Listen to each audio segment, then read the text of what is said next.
Hello there, everybody. I'm Arjun Sky, and I'm trying to do a let's play of, well, I guess, Fire Emblem Sacred Stone, which is known by the community to be the easiest Fire Emblem game ever because, well, the reason is simple because it's the most grind heavy of them all.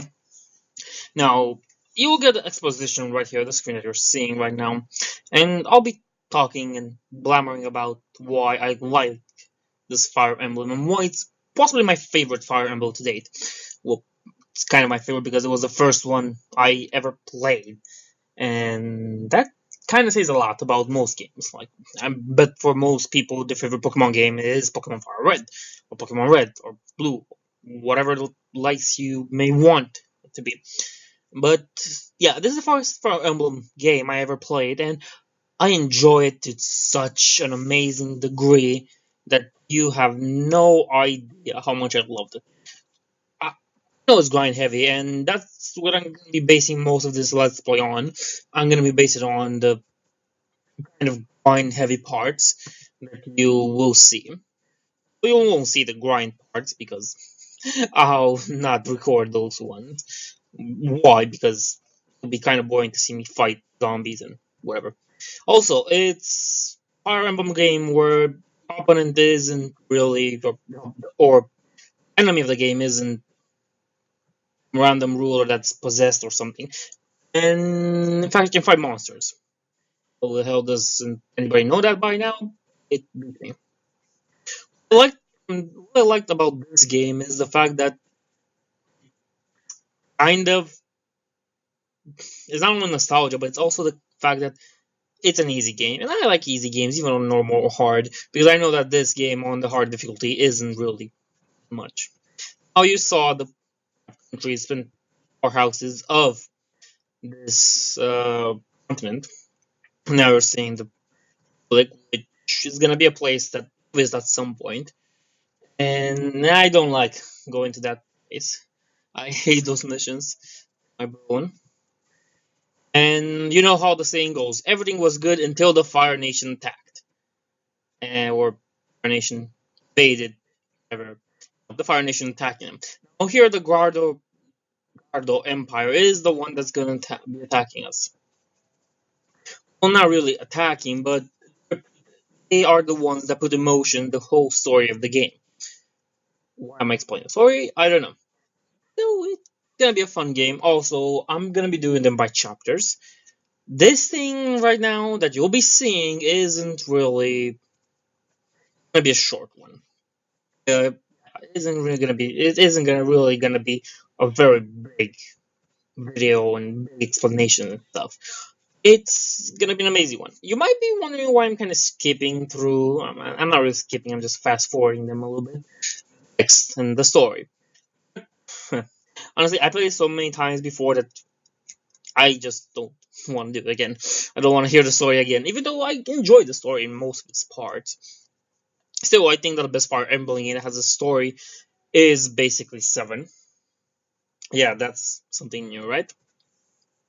The whole idea about the story of Fire Emblem is the fact that it kind of stays almost the same from the first game to this one. That's why we have archetypes for each of the characters that we can play as that are based on the first or second game.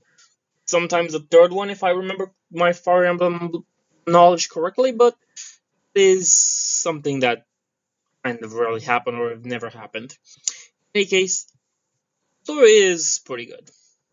Well, it's not good, it's decent. As I said, the best story on Fire Emblem wise is the story of Fire Emblem 7. I'm not gonna downgrade Fire Emblem Radiant Dawn and whatever the other one was that I forgot, Path of Radiance, because they are pretty good when it comes to their story. It's basically they are good. I don't think there is a Fire Emblem game that has a better story than those two. And I know story is not really the best point, the strongest point that those games have, but they still manage to be something useful. Now here we have the two characters that, well, basically be our first two characters in the game, and they have a pretty major small important role in the game and how I use them. First of all, Eirika, you cannot use you can't use you, if you decide you cannot use her at all. And that's basically it. She's important to the story and she's important to every part of this game, and that basically means you kinda need her in more ways than you could imagine. Set, on the other hand, is the archetype of a Jagan. What is a Jagan, you might ask, if you never played Fire Emblem 8 before, or Fire Emblem at 8. Up. This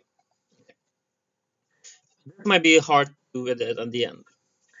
In any case, Jagan character is basically a character who is promoted, has very good base stats, some mediocre growths, depending on which Jagan we're referring to, and basically he's there to be a strong character for when times hit, when shit hits the fan, and when hard times come, because hard times create strong men, and basically this Jagan archetype is strong from the beginning.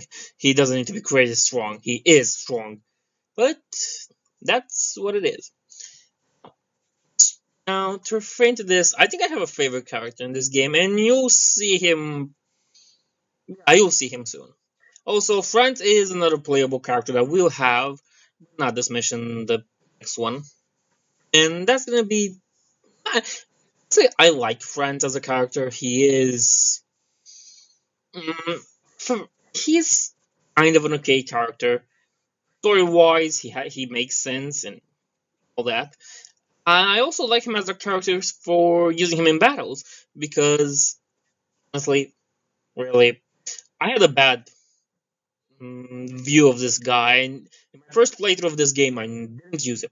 I was like, you friends, I'm not using you.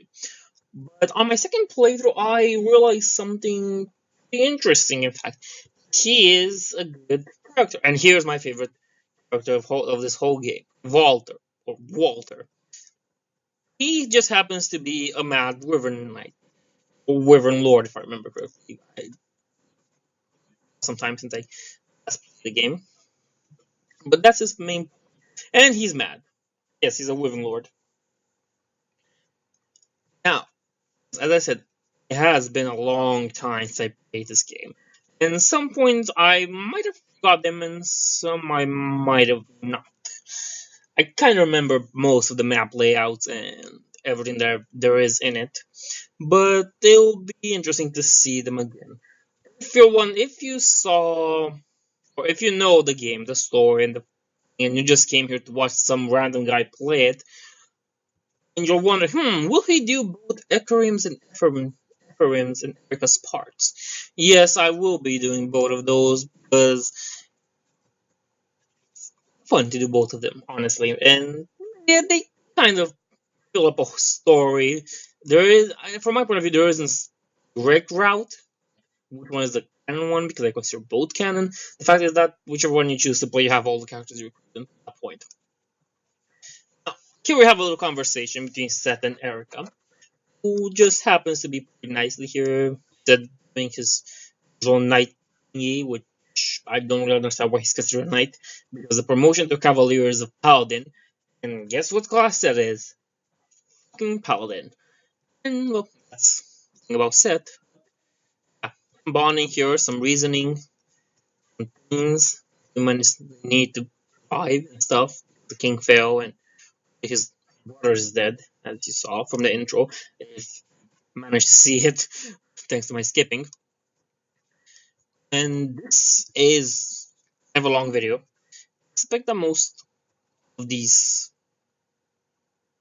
playthroughs are like this. Like most episodes will be like this. With me fast forwarding the talking part. The truth is, they talk a lot. So fucking much. Not even funny, but exposition for the story, and it might be interesting to read. As I said, the story is pretty good. Not the best, not the interesting one, but now, till the mission starts, you always have to endure these dialogues. And I was mediocre with it. I had a mediocre point of view when it comes to forces. Now here they are going up. Come on. Border Mulan is an interesting thing. I always don't know why I like the second map of this game. It's pretty nice in layout and things. We'll see it later on. I don't know. Let's go on. Go to the store. And Eirika got a weapon. She got a rapier, and who would have known? The moment she got a rapier, bandits come after her and set Grado's men. And here's Eirika being all just badass and stuff, taking a page from Mulan's book and trying to. It's just normal. There is no tutorial, and you will see that these guys have. That's this guy being the strongest, and whatnot. All of them have axes. And if you don't know the triangle yet, the triangle rule from this game, it's simple. Swords beat. I forgot. Swords beat. I forgot. Swords beat axes. Axes beat lances. Lances beat swords. As you can see, our little set here has good weapons. It has these things. And here's what's gonna happen. We're gonna trade with Eirika, and we give him the steel sword. She can't use the steel sword now because why? You might be wondering. Oh, simple, because she doesn't have the rank for it. We're going just on pure luck to defeating these guys with the rapier. So you'll get a lot of crits here. You also need to be careful because if you're reckless, you might end up in a situation where you have to redo prologue. I'm not even kidding. You can redo the prologue. Well, most all Fire Emblem games, if you're not careful enough, you will redo the prologue.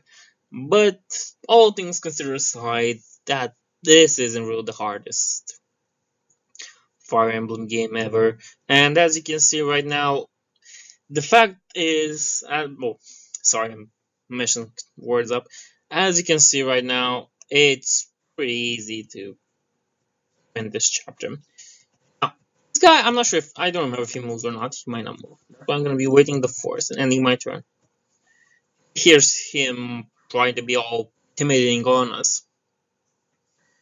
He moves, yes. Our boss in this game has a coat, and he hit Eric. That's not good. Now, we can do and hope for crit next turn. And the force and terrain gives us the option of having some more things on us, like having more defense and stuff. But I'm gonna use the vulnerary, which happens to be the potion of these games. And wait, it's a burst value to let him attack again and just stall him out, rather than just risk I have right now. And as you can see, it paid off. So magnificent. That was amazing crit. I always seem to get crits when fighting this guy. Not the first time killing it, it's sometimes killing it. And that's basically the first chapter. Now, Eirika has some pretty interesting growths. Well, not really interesting. Nah, she has Lord growths. Not the best, but not the worst. She got a good level up here, which is amazing. And possibly it is. That is all. Oh, here they are again talking about the story of the game. And yeah, there's so much lore we have to talk about when coming to this game. But yeah, Fire Emblem game. And I like fantasy games or steampunk games. Everything that can really set me in another mood, another time, different stuffs. Not really the biggest fan of sci-fi games, but the reason why I like Dishonored in this game, Warcraft 3 as well, they offer the medieval or fantasy realm where things are, yeah, they are kind of generic, they're cliche, that's what they are, but they're pretty good. In any case, this was all for this episode, and I want to thank you for watching. I hope you can tune on next time, hopefully.